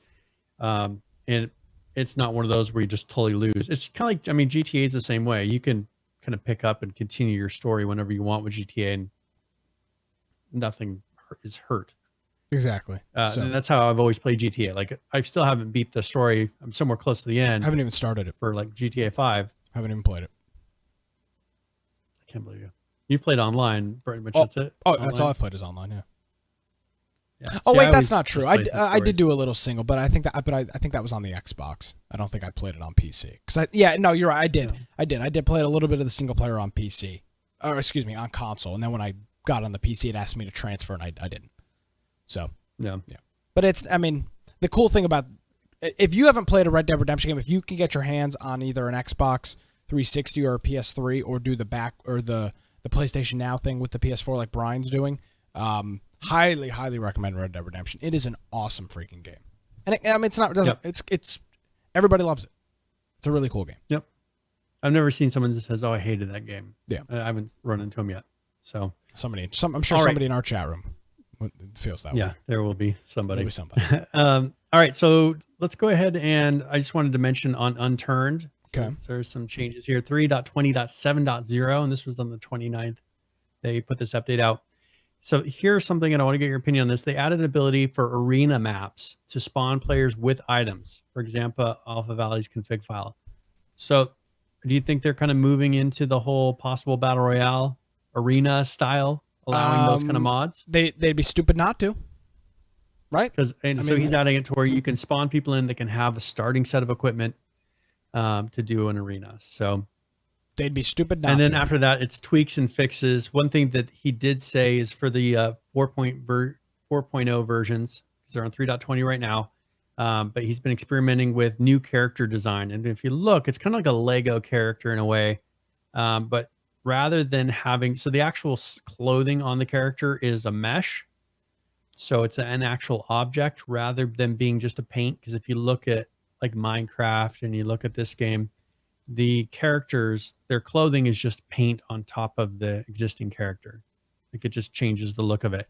With this one, he's actually testing having actual clothes and outfits on the character, just to give it I don't know if it's realism, but it probably gives them a little bit of flexibility. Like, you can see that there's pockets. It's just not a painted picture of a pocket on the character. So, yeah, so this is that's upcoming. I don't know when, as he said, 4.0, I don't know when that's planning on being put out to switch over to the 4.0, but that's probably in the far distant future.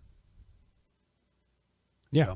So, that is Unturned. We will, and then we'll be doing this for Game of the Week sometime coming up. We've got it on our list of games to play for Game of the Week. So if you're if you're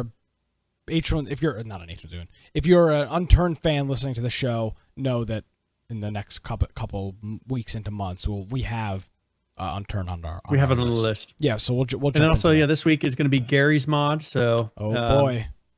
So make sure you have it all loaded on your computer, and we'll decide.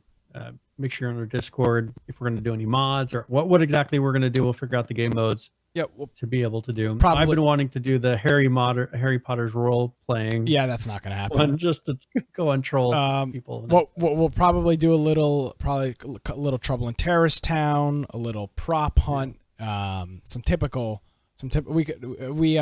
we actually, there's a video on our YouTube channel if you want to watch Brian being mean to an 8-year-old on Gary's mod. There's a video on our YouTube channel of Brian being mean to a little If you child. can get it in the scream, you've won Gary's mod. Yeah, and this guy was blatantly. What was he hacking? I don't remember the whole situation. He was using Lua. He was using Lua scripts. And yeah, he was doing something. And you were just being a real I think we were jackass teasing him because he thought he was hacking, and it's like, yeah, you were like turning on the light switch. You're like, oh, check out my hacks, and you're just like clicking the switch on and off. Yeah, you're being a typical online gamer, just a complete and utter jackass online. That is exactly what you were being. Just trying to get the kids to, because if you can start screaming, Good. Mission accomplished. That's why I want to do the Harry Potter. Because I've been watching some videos on YouTube of this guy who just goes in and trolls people in the Harry Potter. We're too big of a group to do that. Role-playing server. You can't have an RP server with 4 people and just 12 individuals storm onto the server. The thing is, there's a bunch of people on these servers. Like you get like 20, 30, 40 people on them. Oh, God. And he goes in there and just like ruins their day. Because there's all these spells you can do. So he just starts like randomly killing people, and he like breaks all the RP rules. It's hilarious. And why exactly do you want us to do that? Because it seems hilarious. I watch it and it makes me laugh. You're a troll. You're describing exactly what is wrong with the internet. You are the epitome of what is wrong with the internet. Yeah, I've never been able to RP. I just can't step into that role. So, yeah. Anyways, all right. So we have some F-13. There was actually a video here of their new. It's a trailer for their new spring break outfit. Oh yeah. So this. Let me see. Scantily clad women in bathing suits and creepy looking guys. But I have to say. So before we watch this, can I get your initial impressions of you? I'm not going to give you a disclaimer if you're watching this. It's a game's rated M, so. I mean, you've got what you need. I want your initial impressions of the trailer before we play. I want one word to describe the trailer. Creepy. Okay, I was gonna. My word is awesome. It's a very cool trailer. So this is the. I mean, the trailer's fine, but the outfits for me just don't do it. I mean, it's a video game. It's an awesome trailer. It's an awesome trailer. Friday the 13th, as you know, we're big fans here at the Infection Podcast. Big fans of this, and they're big fans of us. So here's the Friday the 13th trailer.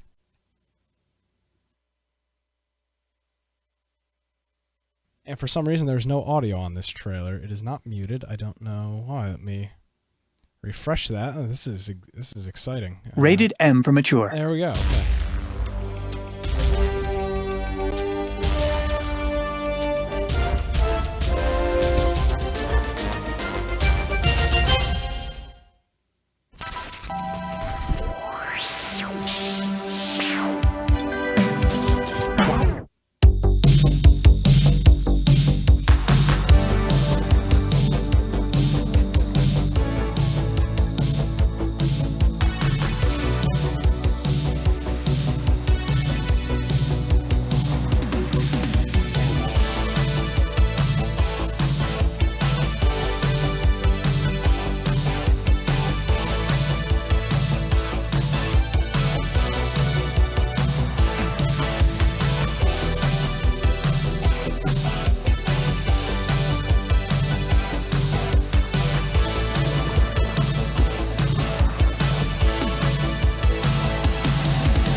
So that is the spring break. You got to admit, banging soundtrack. Yeah, I was gonna put. Like it, I was 80s feel. Yeah, it does. Has the 80s feel. I was gonna put you in a little box in the corner. It was too late by the time I had it set up, and it would have been. I wish I'd thought about that beforehand, because your reaction, the faces you're making during. It's a cool trailer, Brian. It fits. You've seen the Friday the 13th movies? That's what it is. Yeah. It's women in skimpy bathing suits getting killed by a guy with a hockey mask. It matches the 80s. Like, yes, exactly. I remember the 80s, and that was how it was. It's just. It's a cool. I mean, of course, the trailers. It's a funny trailer. It makes fun of it. It makes fun of how cheesy the game is, which I like. I like the self. Well, it's not self-deprecation. I guess it is self-deprecation, right? You're making fun of, like the Crummy Show. You're making fun of your product. You're making fun of yourself. They're making fun of what the '80s was and what their game is. The manifestation of that in their game. So it's a cool trailer. I get Matt is saying that it's some anime. I mean, it's just as close, I guess as you're gonna get on this show at least. But there you go. Check it out. It's you know what I don't like. It says Spring Break 1984 clothing pack available soon. Give us a date. I think it's available now. Are you sure? I'm pretty sure. Well, let me see if the purchase link. Because I remember they had it on there. So DLC, yeah, it's $1.99. Oh, okay. Well, then it's available now. So there you go. Check it out. I really like the trailer. I think it's cool. Yep. So they released that on the 26th. Okay. So when you could buy it on the 26th. Well, there you go. Now Dead by Daylight. This is another one that's actually a paid DLC. But I just wanted to kind of bring in a comparison. So they added and there's actually a video here that's not very long. They added Leatherface from Chainsaw Massacre. Here's one where it's kind of the same type of a thing. You have people that really enjoy that film. But here they're not so tied. Like they have a little bit of freedom to bring in all these different horror people. So this is a 35-second video. I don't know if you want to play it here. And this was put out on September 14th, but it's available now. Okay. Pulling it up. I've got my audio's a little out of whack, but yes, this is a Dead by Daylight trailer.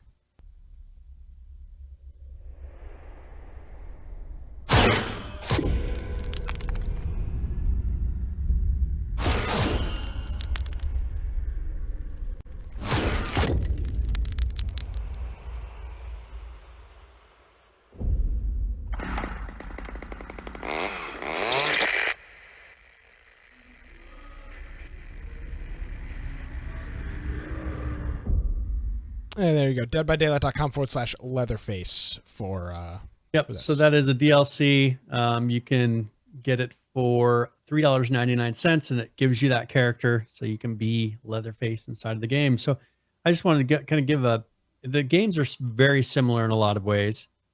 But if you look here, they're able to bring in pretty much a whole bunch of different horror genre type of characters, and it doesn't just have to be Jason. So we talked to them at PAX, and I believe you. I did, yeah. Yeah, but who played? Didn't one of us play it, or did I just record somebody else playing? I don't remember. No, we recorded over the shoulder of somebody else playing. It's a very interesting game because they've got licensing from a whole bunch of people, and they do it. I've never played it. We talk about it. I've never played it. It's kind of an odd game. I have it, and we played it on a free-to-play weekend as well. I don't feel like I don't remember originally that for some reason. Group. You may not have probably been wasn't there, there. but yeah, they've got like the character from Halloween, Leatherface. They've just got Isn't Jason's in the game? Is he not? I thought he was. Yeah, yes. Jason is in the game. I'm almost certain he is. Yep, they've got Left 4 Dead. Yes. Oh yeah, that which is really cool. Yeah, so I mean, they haven't limited themselves down so much to where they can pretty much just put. And so if you have a person who really likes that genre or that films, they can go get that character. And if they don't want it, like the regular game is still the same. Absolutely. I just think that here they have a very similar game. It's too bad they can't like combine forces. Make it a different game mode. Yeah. Because it seems like with Friday the 13th, you're going to run out of things that you can do. Right, but we'll see. Once they get the new map, like it'll be interesting to see with the new game mode, the single player mode. I think that with Dead by Daylight, they just have a lot more options. Even though the game isn't really that different, like you're still kind of doing the same thing over and over again, but they could do something different if they wanted to. Well, that's the thing is, and again, I think Dead by Daylight is trying to be more of a mainstream game, while on the on the other side, Friday the 13th is for the fans. So I think they both have their place. They're pretty much just skinning a game mode. Like if you look at what they're doing is, like with Friday the 13th, they kind of built it around what they thought the world should be. If you look at Dead by Daylight, they kind of have a game mode, and they're like, well, how can we put variety in this game mode? Yeah. And so they're just kind of adding things to it. I think now they need to expand the game mode to be a little bit more versatile, have different things in the game, and it would seem more fun. I think right now it still just seems repetitive, just like Friday the 13th seems repetitive to me. You can only play it so many times before you're like, all right, that's the same game over and over again. Oh, and we can promote this now while we're talking about it. Next Friday is Friday the 13th, so we will be playing. We don't typically announce 2 weeks in advance, but next week, because it is Friday the 13th for the occasion, we will be playing Friday the 13th. So if you are maybe interested in purchasing that and you've been waiting for that singular reason to put you over the edge, the Infection Game Night, of course, is that reason to go ahead and purchase the game. So we'll be playing it next Friday as well. Gary's Mod this Friday, Friday the 13th next Friday. So there you go. Very good. All right. So do we want to go ahead and start the next giveaway, and then we can do the Rust video? The Rust video? Yeah, there we go. Yeah. We're on the same page here, Brian. It's fine. All right. So this will be 2 weeks. Yeah, we figured it out. Exclamation point giveaway in chat, and then it's a 30-point raffle again. So we will be giving away. Let me get to the right link. This will be Layers of Fear. We're kind of on a Halloween vibe here almost. Mm-hmm. Layers of Fear Masterpiece Edition. And this actually it's got 2 pieces to it. I'll put a link to the store page as well, so you can check that out. But this is it's a kind of a horror style game, a psychological horror atmospheric walking simulator. It's got Layers of Fear and then Layers of Fear Inheritance, and this was actually donated by Deacons. So, oh yes, Deacons donated the past couple games. So yeah, he gave me a decent number from, in the list, and so I've been kind of working my way through them. Yes, of course we appreciate Deacon, and a way that you can help support the show is by giving us games to give away. No other podcast about survival games gives away this many games per week. Yes, that's true. On here it's very positive, so it's got good ratings, and right now this is worth $22.99 if you were to buy it on the Steam store. So !1 giveaway to enter. And we will move into our Rust update from Shadowfrax. We'll do the update, we'll be back, and then we'll wrap up the show. Someone dial 999. I think the team's on fire! Seriously though, I suspect someone must have mentioned a bonus this week, because Face Punch went into maximum balk drive, it seems, and started squirting out quality of life improvements like a big squirty thing. Anyway, I didn't know where to start this week, but let's break the seal by talking about the enormous change to progression that Helk's got stuffed up his sleeves, namely workbenches and the return of blueprints. Because, as I said last week, the issue of progression and server longevity is a hot potato, balancing at the very top of the roadmap. The aim is to get this new system squeezed into the game for next week's Forced Wipe, and this is how it's probably going to work. First of all, except for the very basic stuff like campfires, spears, sleeping bags, etc., etc., everything else will be locked again. You'll need to get hold of blueprints to learn how to craft the rest. Sound familiar?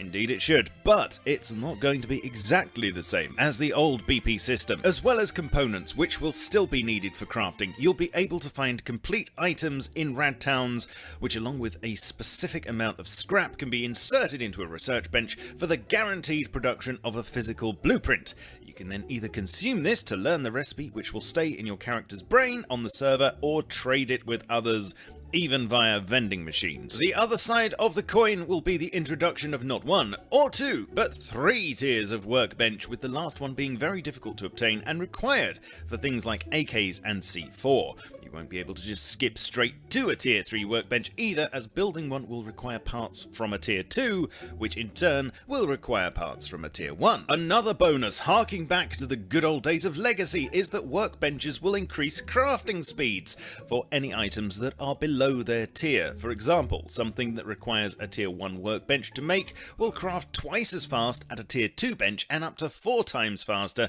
at a tier 3. Helk also tells me that he may even make certain low-level components like rope researchable and craftable at higher workbench tiers, but probably not the really good stuff like weapon bodies. A lot of this is still subject to change, of course, and as you can expect, a full overhaul of the current loot tables will be needed, but whatever the case, when it goes live, this will be a humongous game changer. Secondly, in an attempt to balance raiding this week, Twig tier building received a bit of a nerf. The only bits you can build inside covered radius now are foundations and floors, so no more stairs and walls for instance, but ladders can still be used. Deployed barricades will no longer completely block them now, they stack to 5 and can be repaired. This change means that high external walls are relevant and worthwhile once again, with the placement and damage volumes of their barbed wire bits having been improved to ensure that interlopers will take a decent amount of damage to their sensitive areas whilst trying to clamber over. You'll also notice that high external gates have been equipped with extra barbed wire and panels, and someone's been at the hinges with WD-40 as the gate animation is significantly faster. For a full explanation of the thinking behind all of these raiding changes and why they were needed, I'd recommend that you read the section about it on the dev blog, as it's just too much to go through here. If feng shui is a major going concern of yours and the flow of rusty energy through your base is being hampered by poorly aligned deployables, then this next change will be right up your alley. As of this update, you can now pick up small and large chests, small furnaces and fridges. This also means you can reskin them at a bench before putting them back down. Those are the pros. Now to the cons. You'll need building privilege and a hammer. You can only pick them up if they're empty and unlocked, and because you're a clumsy git, doing so will knock 20% off their condition. Something else that was long requested was the ability to place shelves on top of existing storage boxes, which you can do as of this update, although being able to pick these up means it's a bit of a non-issue now anyway. And furnaces cost 100 less wood to craft, but now start off empty, which was mainly to tackle a possible exploit that could arise from the ability to pick them up and replace them. In another major shift, maps are no longer craftable, and instead everybody will magically start off with an inbuilt knowledge of the island, which can be accessed by pressing G. Unfortunately, you can't paint on these anymore as a result, but this may well change back again in the future. The team's effort to fix everything in the game in just 1 week continued in this update with the ability to finally place large furnaces under floor grills. They'll no longer block placement, meaning you can do this setup in any order you like and replace it easily if it gets destroyed. Huzzah! Not much else happened with the car this week other than that you can switch the headlights on and off with your light key, and it now has brake lights too. Apart from that, the collision model's more detailed than it was, but it's still only available to admins. The new player models are still being fiddled around with and have been popping on and off the staging branch recently. The latest change to these was that hair had been very roughly implemented, and for a while admins could spawn in a selection of toupees, merkins and beard kits to apply to their characters, with some interesting results. It's still definitely not ready for prime time yet, and there's no indication of exactly when we'll be seeing our fresh new set of coiffures in game, but stay tuned and you know I'll tell you when I know. A few fixes worth mentioning now. There was a bug causing loot crates from the Bradley and Heli to have invisible but still deadly flames, which was a regression from a change last week and has now been fixed. The new EAC launcher also had an issue which prevented it from installing or updating. This too is sorted, and the AK World model had a slight problem which was stopping skins from being displayed as intended. Again, this is now fixed. A new metric has been added to the perf command, which displays info on the RAM usage if you set it to 5 or higher. This is especially useful if you wish to highlight a bug in a video, so make sure you enable it if you want to do so. Because your health and safety is of utmost importance to the team, raw and spoilt meats will no longer be sent to your belt bar when you pick them up. Yum! And the campaign to reorganize all the view models is finally finished. You won't really notice much of a visual difference. However, one thing that it highlighted was the rather awkward AK holding pose, which wasn't great for your wrist, but which was logistically tricky tricky to sort out.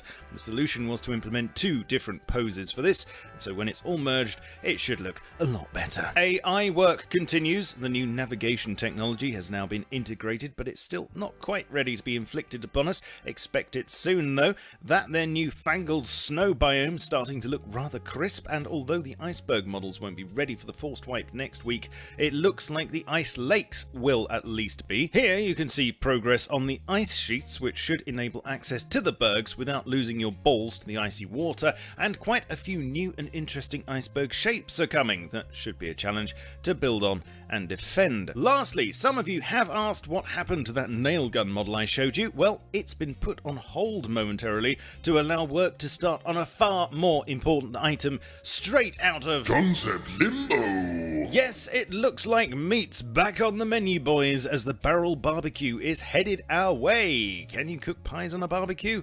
I'd certainly give it a try. Although there are no pics of the actual model yet, I'm told it's going to be an amalgamation of numbers 1 and 4, and when it's finished, work will continue on the nail gun. Is this the tier 2 cooking solution we've all been waiting for? Will standing next to one holding a beer and an implement for prodding sausages give you an instant 25% boost to manliness? I will attempt to answer these questions and less in future episodes, so do stay tuned. Also, please let me know your thoughts on this mammoth update down below. Support my channel by vigorously spanking those like and subscribe buttons. Come and join me also on Twitch, Twitter, Facebook, and the Steam group. I shall catch you all very soon, but in the meantime, keep calm and stay rusty. Cheerio. All right, and of course, as always, we thank Shadowfrax for the update. Spank the like button. That's the new. That's better than slap the like button. Spank the like button. Do the same thing on this video if you're watching on YouTube. Infection Podcast. What can I say? We're trendsetters. After we copy somebody. Yes. We are. All right. So, as a reminder, Gary's mod this week, Friday night game night. And I can't think of any other. We'll do the giveaway right before tip of the week. Yeah. Anything else we needed to cover? I want to plug my other podcast again.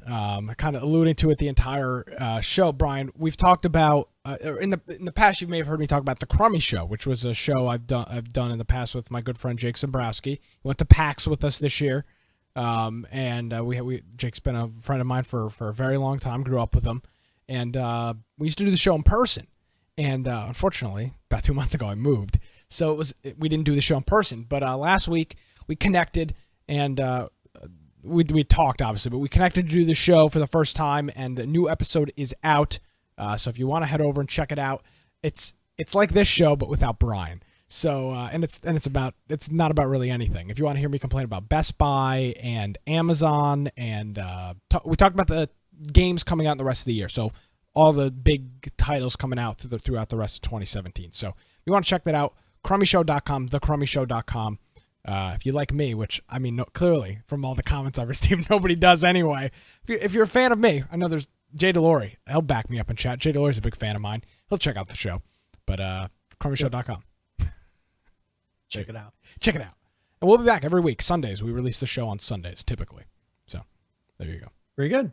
And the audio quality seemed good. I mean, that's the stuff I noticed. Yeah, it's tough, though. And obviously, you and I noticed this. We've always done the show remotely. You and I have never been together, except for when we did it at PAX. And I think that was arguably one of the best shows we've done, because you feed off of somebody. Well, of course, Lance was there, too, which made it even better. But, you're able to feed off somebody else's energy. Plus, there's none of the uncomfortable trying to get the next word in. You just I can just cut you off, and there's no delay or anything. So there you go. Yep. Check it out. All right. So do you want to go to current players? Are we good to go? Yes. Sometimes the order. Sometimes I get screwed up with the order. Sometimes I feel like we do tip of the week first and then current players. I get confused. Sorry, watching baseball. I forgive I got bigger priorities. All right, here we go. Let's jump into. Just got a few games for today for current players. H1Z1 currently playing H1Z1 King of the Kill. 16,158. 24-hour peak of 58,014 and a 7-day peak 68,643. Again, you can't say people aren't playing this game. Same numbers as Ark. Currently playing Ark, 33,234. the 24-hour peak 53,254 with the 7-day peak of 68,850. So similar numbers to Ark. If you want to say H1Z1 King of the Kill is failing, then you have to say Ark is failing. And the game that everybody cares about, PlayerUnknown's Battlegrounds. Currently playing this game, 333,618 with a 24-hour peak, Brian. 24 hours. Within the last 24 hours, 1.6 million players, 1,668,715 is your 24-hour peak, with a 7-day peak of 1,669,015. Last week, this same time, we were for the 7-day peak, we were at 1,529,218. So again, talk about that between 100 and typically 300,000 is the jump, gained over 100,000 players in the past 7 days, and that is current players. Crazy. It's. I think I said it during Chromie show. It's going to be at 2 million by Christmas. It may be 2 million by Thanksgiving. Should be. I mean, for all. I mean, there's going to be a college break around here. I think it's like a week on either or 2 weeks on either side of Thanksgiving. Typically, is like the fall break for college students. So you may see that number may shoot up real quick when you've got some of those people that, like, staying in a dorm, they don't have room for a computer or whatever, so they may do that. So there you go. Very good. All right, so let's go and roll into tip of the week. Tip of the week's where I go through and I'll talk either about a general gaming tip or a specific game. And this week it's going to be another Ark tip. So this is tip of the week.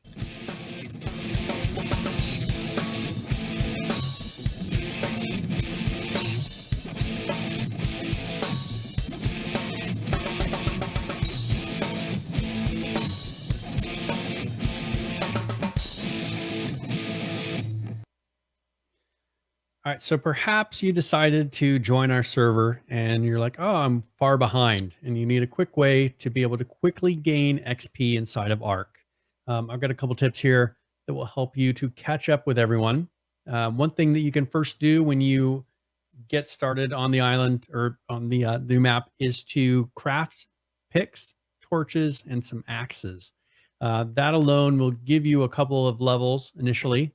And then once you get to the point to where you can actually learn the mortar and pestle from your recipes, that will quickly open up the ability to make narcotics. If you take rotten meat and narco berries, you can use those to craft narcotics, and each of those that you craft will give you 2 XP. So I know we had Falcon here this last week. I think he had 8 mortar and pestles going at once, all crafting at full time. And was offering for people to come and stand around it. Did you take XP? Did you take advantage of his offer? No, I didn't. Oh, I did. I wasn't in the game. Yeah, I knew you had gone. I took advantage. I think I was somewhere in the 60, low 6, maybe like 58, 59, or like 62, somewhere in that range, and I gained almost 2 levels. I was like 1 and like the littlest bit up on the plus for the next. So I gained almost 2 levels. He grafted, I think, over 1,000 narco, which is a lot. Narcotics. Yep. Yes. And then once you get to a higher level, and you start to see where it takes a lot longer to get levels. One thing that you can do is as soon as you possibly can, tame a Rex, because a Rex is really good. You can just go around eating things. And that will get you some levels, but it'll also allow you to go and take on some of those different alphas that you've been seeing running around the map. And if you can kill an alpha, that gives you a very large amount of XP, and also they usually have some really good loot. So the Rex, you need to be careful taking a Rex against maybe an alpha Rex. But maybe there's some of these other smaller type of alphas running around. You'll kind of learn what you have the ability to kill and what you don't have the ability to kill. But just keep in mind, an alpha is a very strong version. If it's something that looks like you and is a close level to you and it's an alpha form, don't go for it.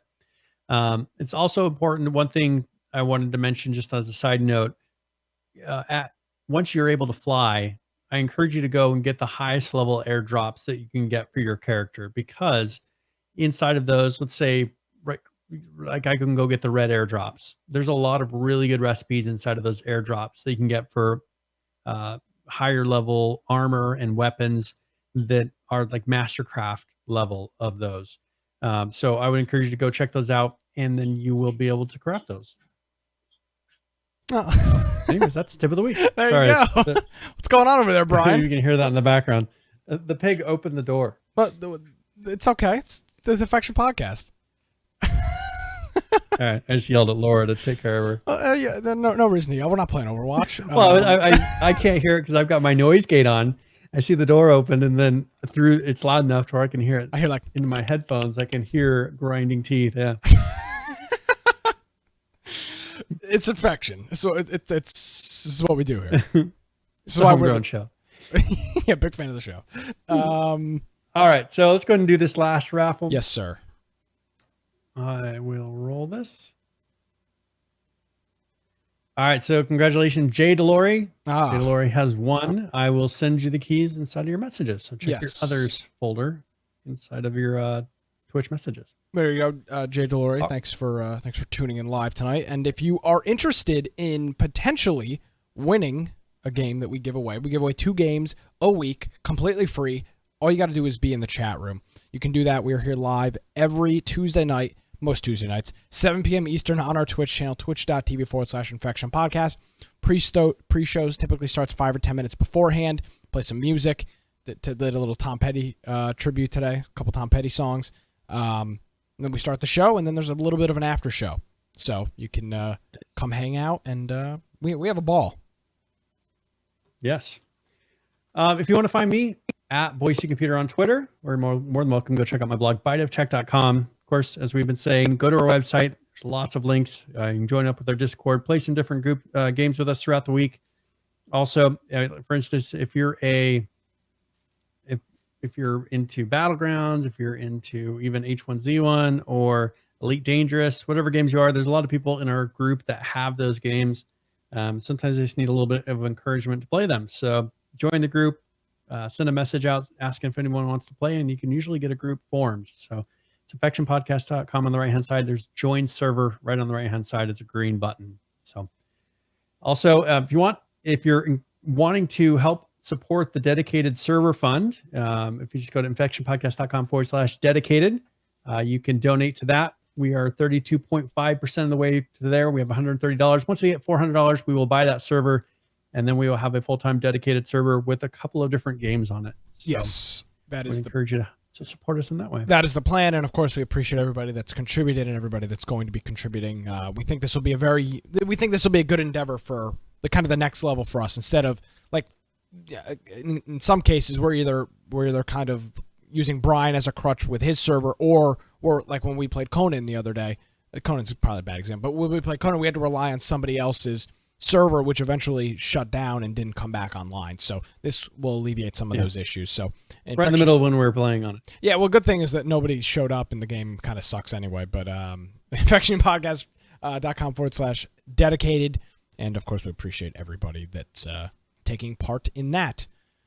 This week, we are playing Gary's Mod Friday night, 9 p.m. Eastern. And then next week, for all you F-13 fans, I'm looking at you, Firebomb. We're playing Friday the 13th. Make sure... He better be there. Oh, God. If he's not there, we're never playing it again. There will be hell to pay. Yes. Oh, yes. Yes. Hell will be paid. It's the last time that Friday the 13th will be mentioned. Well, we don't want to... No, that would be a bad... That would be a bad PR decision. But nevertheless...